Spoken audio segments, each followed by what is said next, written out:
Wagiji Gakartha, Wagiji Fada. Ladies and gentlemen, welcome to another episode of Media Watch. I'm your host, Dr. Savvy. Every week we try and get you some fantastic guests, and we've got some great guests, a whole load of them today, and we will introduce them in a minute.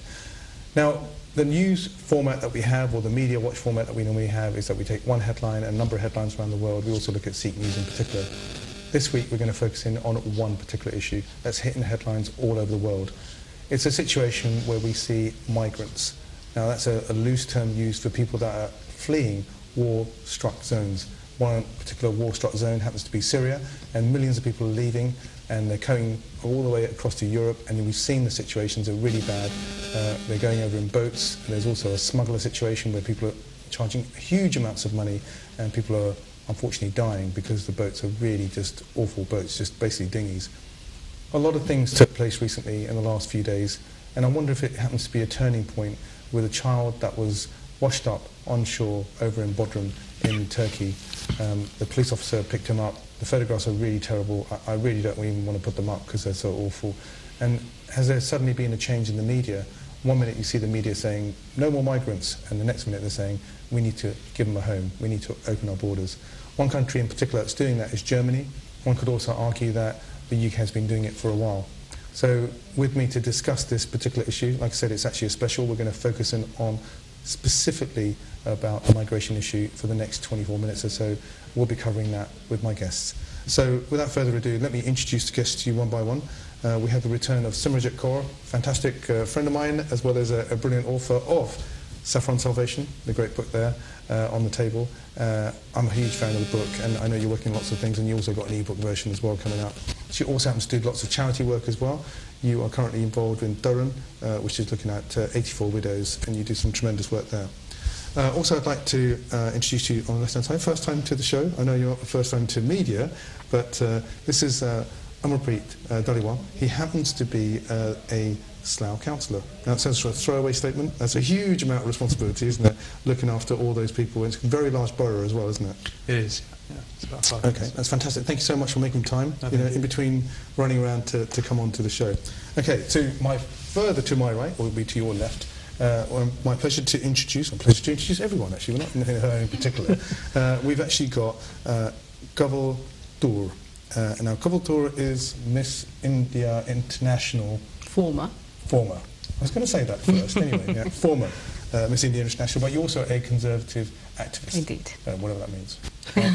Okay, and on that note, whatever that means, another conservative sitting next to us happens to be Amandeep Singh. Amandeep Singh recently stood for Parliament. Sadly, you didn't get in, but there's always another chance. Of course. And you're looking for a particular area where the Tories can send you in and say, go win that vote. And you never know, you might be the first turban Sikh in Parliament, and it's about time as well, don't you think? Well, God willing. Absolutely, yeah. So let's continue with the subject. Now, the migration crisis, as I said before, continues. Germany suggests that they could take even more refugees from what they've taken so far. Interesting quote from the European Commission President Jean-Luc Juncker, is that how you pronounce it? Juncker. Why have I got Juncker down here? Don't know if I spell it right. And he says we need to be swift, we need to be determined, we need a comprehensive response to the European migration crisis. He also says that under current proposals, 120,000 additional asylum seekers will be distributed among EU nations with binding quotas, again, whatever that means. Now, thousands of migrants, especially from Syria, are been heading north in recent days, and he said something really interesting, and I wonder what your view is on this. He said, it is not a time to take fright, right? What would you say that means to you? Are people scared of a particular community coming over? Are they scared for their nation, that they're going to be just like, having to look after these people? Yes. Well, there are two issues here, right? One ground is the humanitarian ground, where, as a psychology student, in fact, a person who studied a bit of psychology, people, when they look at pictures, they become visceral, right? Your responses become very emotional, and that's exactly what happened when we saw the picture of that boy. So the attitude before was different, wasn't it? Indeed. If you looked at the headlines, from the same newspaper, it was like, Yes. very much a kind of scaremongering type thing, and now it's kind of, let them in. Absolutely, because we feel responsible for that. Each one of us actually thinks we contributed to that. That happened because of us. We weren't responsible enough. So that, it triggers a reaction. So that's the humanitarian side of it. Now the practical side of it is that we are giving aid of £1 billion, right? That is a huge aid to be given out. Yeah, but that aid comes out the international funds anyway, It does, but you have to look at the infrastructure as well. You've got to see how many migrants can you take in, and we've also got to understand that there is a difference between the economic migrant and refugees. So the infrastructural issues are the other thing that you have to look at. Yeah, so the fear is there. We have to be humanitarian, but the fear is there, and I think Mr. Prime Minister is doing the right things. 20,000 people is what he says in the next 5 years. Do you think he's showing a leadership role, or do you think he's doing a followership thing, which is like everybody else is doing, so I need to do it? Do you think well, it is a reaction as such as well, but you know, he is a human being. We all have reactions to situations like this. Well, you have to give the man his due. He can't take more than that, because then your infrastructure is suffering. Okay. He can't take less than that. But Germany can, though, can't they? You know, I'm sure he's kind of weighed the pros and cons. He's a good leader. Okay. Right. So you know, that's probably the first kind of action that they've taken. In the near future, perhaps there can be more. Right. We'll have to wait and watch. Okay, we'll see what happens. So, what about this issue about? So, you know, you look after a particular area of the council. You know, is this something that burdens, inverted commas, current resources and things, or do you think there's some flexibility? That a lot of people talk about the fact that there's brown lands, whatever that means, in terms of underdeveloped areas or various industrial estates that could be turned into temporary housing, you know? I think, yeah, I mean, full stop, we don't build enough houses in this country. So the fright that the European President is referring to is the burden on our infrastructure. We need to resolve that first. There are brownfield lands that we can use. In relation to the refugee issue, I think it transcends all those. It's a humanitarian issue. Regardless of our infrastructure or our fright or our personal insecurities, I think we need to see the human aspect which we saw on the beach in Turkey. I think we can open our doors. We've been doing it for many years in this country. The fright was probably, that comment was probably more for the other European countries, like Germany, who are probably playing catch up in their role in taking responsibility for migrants and refugees. As a local level at council, I think there's always space. I think councils can make space. It's interesting, actually. We also see that Australia has announced plans to take 12,000 as well. And if you look internationally, Simranjit, interesting if you look at the statistics of what countries are actually taking these particular people fleeing war zone. I think Saudi Arabia is like in the zero. Well, that's the thing. It's an international crisis. It's landed on Europe's doorstep, and the poorest countries, which have faced severe economic austerity, whatever measures, like Greece and Hungary, are getting the brunt of the refugees. And in actual fact, Europe collectively needs to respond to this, but it is an international crisis. So there's no reason why Australia, 12,000 sounds like a pretty low figure. Considering how big Australia is, and Canada, these countries can pick up a lot more of these refugees. It is a humanitarian issue. The fright factor that this European chap, Juncker, is referring to is obviously that people who are facing economic problems are going to think that they're going to be swamped, and their safety will be at risk. But you do have, this is not an economic migrancy going on. The whole of Syria has collapsed. It's taken a 3-year-old dying on a beach. There have been many 3-year-olds who have died who have been Syrians in the last 4 years. And it's taken 4 years, literally, for Europe to respond appropriately to this. I was at, sorry to interrupt, I was at a conference last year on prevention of sexual violence in conflict zones that was set up by the FCO. I was trying to relay the problems that Sikh widows faced through 10 years of conflict. And the Sikhs also faced this in the Punjab. They became internal refugees. And a lot of economic migrants, as well as very genuine refugees, managed to get out. But basically, when we were at this conference, I was really, really surprised when Physicians for Human Rights USA, they've helped mentor our program with Sikh widows out in India. But when they were revealing that there's like 300-400 doctors left in Syria, the whole of Syria has collapsed. If a country has collapsed, you're not talking about people coming out because they want to get the next best job and they're after a job in Britain. they literally have no country to live in. There is no country, and the Punjab went through that in 10 years as well. We're just lucky that a lot more hospitals So were it's not just one set of problems, it's a number of problems, isn't it? Because now suddenly this term migrant is being used. Yeah. And then I really want to talk to Amandeep about, so you got some figures and you know about this thing called the jungle that's outside in Calais. I mean, that's not been there for a few years, that's been there for like 20 years, hasn't it? So obviously it's now compounded, not only by the situation that's over in Calais, where everyone trying to get into the UK, those particular groups trying to get in, then there's a whole bunch of other people trying to get in from war-torn zones. So what are the kind of solutions here? You know, we talk about, what are we going to do? Do we open our doors? Is there not, and I think we were talking about this earlier, weren't we, about the fact that could there not be like certain regions where they could actually have, I'm not saying create kind of other camps, but kind of holding offshore free areas. zones. That's great. You know? Well, look, I think first of all... Rather than living in the jungle, right, Yeah. as it's described as. Look, I think first of all, Britain is a moral nation. And with the Conservative government in Westminster, we are fulfilling our moral obligations already.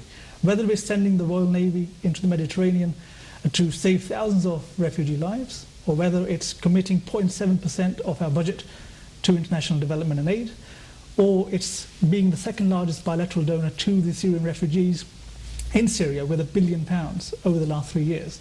So we're already doing a lot. But I think when Juncker talks about the fright, he's really talking about people like the Hungarians, who have been on record over the last week saying, look, we don't want these refugees here. So what they're doing, they're going to send the army in now, are they? Is that what they're thinking? Well, about? they've already been very... certain borders? Well, the Hungarians have already been very hostile. They've used terms as though that these... We will not accept Muslims, refugees here. Yeah, but I don't forget that the Conservatives have also been quite horrible as well, saying things Absolutely like not. swarm. Right? No. Look, you like call people the swarms? situation in They're Calais actually insects. is... They're like real people, aren't they? The situation in Calais is criminal. It is a swarm. And the Prime Minister was absolutely right in saying that. No, I don't think the Prime Minister said it. I think it was one of the foreign ministers who said that. It was the Prime Minister as well. It was the Prime Minister who described the situation in Calais. It's out of control. The French have broken down law and order in that region. Right.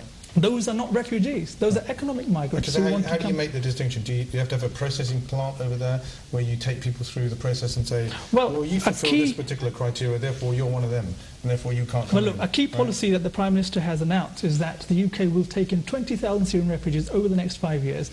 But the key differentiator is that we will take them directly from the camps in Syria. So we want to cut out and absolutely finish off the criminal gangs that are exploiting these refugees. I'm glad you mentioned that, because what about this situation with the smugglers? You know, we don't know what they look like. They're charging exuberant amounts of money. You know, and I think the press report, even at the point you made about sadly the kid that died. I mean, they were asking for cash. I think they had relatives in Canada. You know, and I think they were saying, well, if I'd not paid the money, they wouldn't be in that situation. But they would have found a different route. They would have found the money from somewhere, wouldn't they, to get across? And people have been stuck in these dinghies and they're going across. Why isn't Interpol involved? I mean, you get involved with your local council. Are the police strong enough, you think? Do they have enough links with what's going on? I think the departments are there. I think what we're lacking is process, and the correct process. There is a demand for these people. We have to cut the supply off. We do that by having things like offshore centres, for want of a better word, processing centres, where we can say that this is a safe haven, you can come here, you'll be processed, you are safe, you'll be led to a better life. It cuts off the demand for having people traffickers trying to get you across the Mediterranean in a dinghy. I think that all will happen now with the correct policies, with the correct processes, and once you have that, I think that people, traffickers will find that their supply, that the demand will diminish. But that is down to the European, that's down to the global community, like Australia, perhaps even Canada and the USA, to set up centres, to set up proper processes and give people hope. Because then their only hope won't be a dinghy across the Mediterranean. There seems to be a lot of pressure on mainland Europe and and the UK as well to actually look after this thing. Let's return to this issue around why isn't the Middle East taking a bit more responsibility in this? Why aren't they putting up funds? They've got these big deserts and stuff. They can build all these islands, can't they? Of course they in can. Dubai, and then quite quickly they can reclaim land. Of course they They've got can. millions. They buy one jumbo jet, go on a jumbo jet free. Well, I would say there's a deep sense of irresponsibility there. I mean, they should have contributed. They aren't doing that. Well, we'll have to ask their leaders why that's happening. The second thing is also these migrants, or the refugees. Would they want to go to those sort of places? Now, if there was a choice, you've got to also understand this is the destination, right? I mean, the UK, the US, these are the sort of places where people are running to. So if you actually tell them to perhaps go to a country like we're discussing about, they perhaps would say, no, that's not where I want to be. That's not where my family should be. So that's another reason why there is a misuse of resources, because the government out here says, listen, I mean, of course we are the destination, but we can't have all of you. You know, this is not where, well, okay, of course, bright future. Well, all of us have come to these countries because we wanted a brighter future, these aspiring nations, but then there is a stop after that, which is where they say, you know, we can't take any more people. And that's exactly what's happening right now. You ask a migrant, you ask a refugee and say, you know, go to that place, and he's going to say, no, I want to go to the UK. Okay. I mean, so what about, some of them might say they wouldn't mind going back, you know, to Syria, but they've got nothing to go back to. If you look at that regime, you know, Simranjit, if you look at that regime, you've got Assad, right, possibly has or has not done chemical weapons, that's up for debate or evidence. He says no, right, and then you've got that particular regime being supported by Iran and Russia, and then you've got this other group that are kind of fighting for freedom for Syria, and then you've got this other group, which is ISIS. We're a barbaric bunch of basically, weirdos. you're looking at a four-way civil war taking place. So what I'm saying is that where is the responsibility of the UN? Right, to actually say we need to bring these people to the table and say, oh, we need to go in there and actually really sort it out. Because at the moment, obviously, there's drone deployments, there's targeted ways in which they're trying to get hold of certain jihadists. Are you talking about in terms of should there be military intervention by the UN? I'm saying that should there be military intervention, should there not be the UN that do more work on a negotiation level to find out what's actually going on? Should some people be brought to account, the Russians and the Iranians to be brought in and say, hang on a second, you know, what are you doing? What are you doing here? You know, you need to look at this in terms of the entire picture. No one seems to be coming up with any ideas of the country that they're leaving. Because some of them might want, if you ask the question, you know, where do you want to go? They might say, yeah, I want to go back. You know, I'm sure they would. They're pretty loyal to their country, aren't they? I don't know. Who kind of picks up all their bags and leaves the country? Exactly. I think, you know, what worries me is I've spoken to a lot of Asians this week, and I'm quite worried about the Asian response. It is this, they do feel that they will be flooded by refugees. Right, Why okay. should they feel that?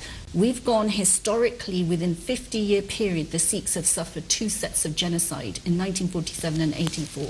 So surely we should be at the forefront of a humanitarian and response. should we not be at the forefront and of we should actually understand that, people do not normally want to leave their homes and their entire lives But where are we to be in the middle of actually nowhere. at the UN saying we've got all these great ideas and we are defenders of the defenceless and we should actually suggest ideas. Why are we leaving it to the politicians to not do a good job? Sorry, guys. You know, we're all sitting here talking about, oh, it's going to be a big issue and we need to look The after state these level, people. yeah. Where are the state level people that are sorting this out? Yeah, but you see, I would argue, I mean, that's a different, I can't really comment on that, I'm sure my colleagues could better, but I feel that there should be a Sikh response to this. And I don't think, what worries me is that despite us having been economic migrants and our previous generations having been that, we've become part of a mainstream, I don't really care, I'm not being bombed tonight type of approach. And that's not not a Sikh response to people who are suffering war in front of your very eyes. So whether it's the Gurdwaras UK-wide doing big langar responses or doing something, or whether they should go to the, you know, sort of doorsteps of their politicians of all colours and hues, you know, they should be leading an initiative on this. Do you think that we've got people, you know, of our background, of our kind of roots of what we believe in, defending the defenceless, we should step up to the mark and actually say, here are a whole bunch of ideas that we should go forward with? You know, are we just passive now? No, we're not passive. I don't think so. I think if you look at Sikhs at a global level, I mean, this geographically is a very big problem.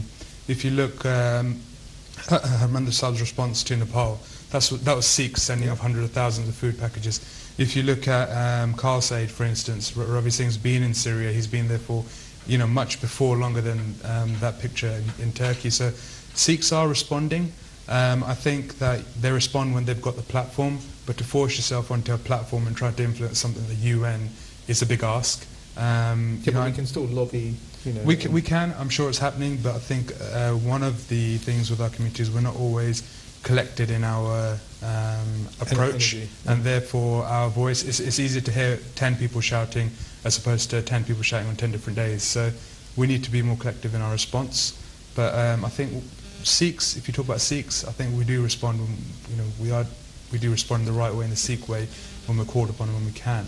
So if I was to give you guys, a few kind of minutes to give me literally one idea, can't repeat it, right? So it's one unique idea. We've got a few minutes left of the show. If you had one message that you'd want to give out, and you hinted on it earlier on, of something that maybe the government could do or people in their homes could do to kind of look at the situation and be more because if you look at the it. response of because refugees have arrived on the doorstep in Germany, you have German citizens. I'm afraid I don't agree with my colleague here, because I don't think the Sikh response is there. I don't think whether it's one NGO, I mean, you are looking at a huge disaster.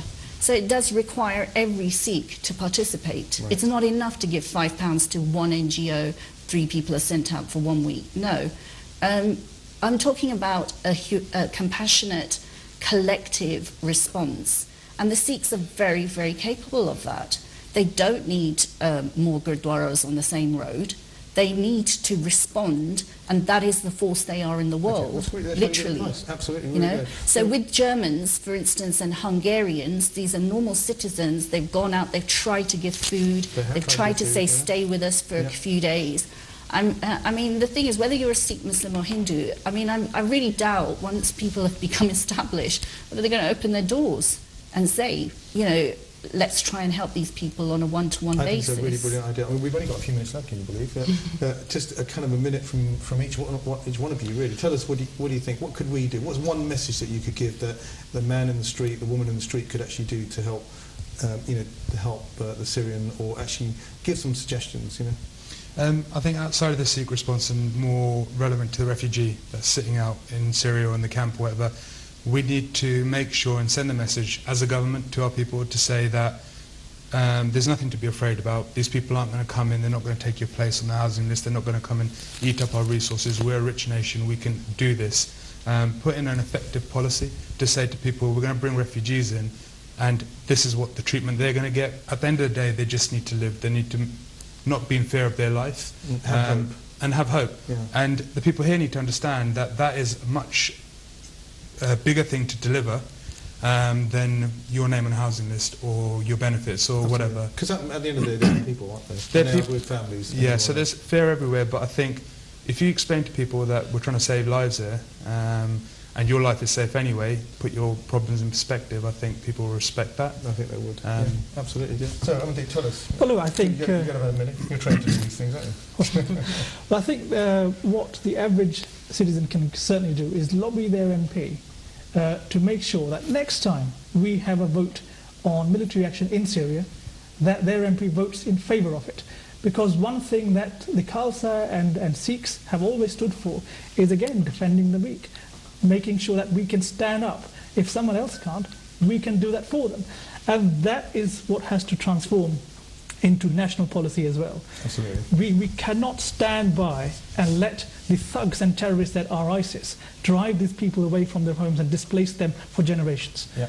That's what we have to do. It's very, very interesting perspective. Yeah, tell us, what do you think? Well, just be compassionate, You've got to realize the fact that these people need a home. We are very happy to offer that, but you can't let people misuse resources. You can't let criminals come in. You can't let terrorists come in. There are channels where, migrants can use. So you think better governance around making sure that... Exactly. You've got to be compassionate. There's no two ways about it, but you cannot let people misuse resources. Okay, so maybe the suggestion that you had earlier on, which was the fact that when we were talking, and we mentioned it earlier, where you could have almost like holding areas and whatever. Absolutely. So that's kind of the end of the show, really. We've plugged away at this, and we've got some great suggestions. I really appreciate all your time to come in, Simranjit, Amarpreet and Aman, and also Kanwal as well. Really appreciate it. Thanks so much. I look forward to having you back on the show. If you've got any comments, you can do that by sending me an email at the normal email address, which is info@sikhchannel.tv. Thanks a lot to the crew and everyone else who helped to put the show together. We look forward to seeing you next time.